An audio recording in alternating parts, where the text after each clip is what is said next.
Wow, your Filipino accent is so sexy. Say it again.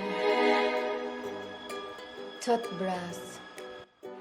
Trending online ang kakatuwang videos gaya nito, Baby oil.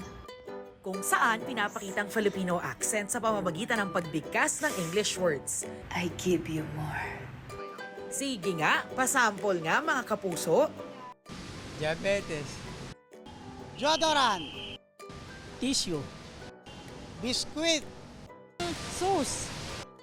devote, 1/4, Boyfriend. Girlfriend. Chocolate. second floor. Bakit nga ba iba-iba ang accent ng mga tao? Bawat tao actually mayroong kanya-kanyang punto, di ba? Pero meron talagang punto na distinct sa isang particular na community. Pero hindi lang siya simpleng punto dahil nga parang it indexes sa identity mo. Maybe doon sa background mo, yung first language mo, o di kaya sa lugar na pinanggaling. Kahit nga raw ang Filipino accent, malawak dahil sa mahigit 100 wika rito sa Pilipinas.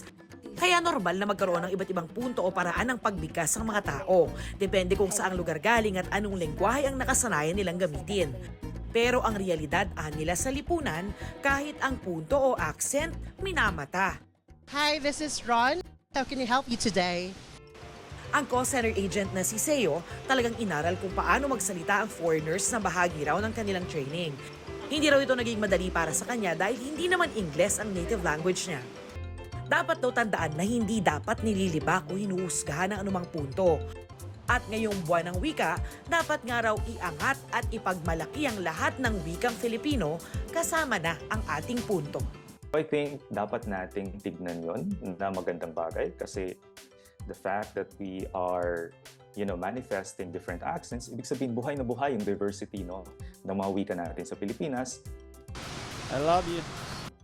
Mahal kita.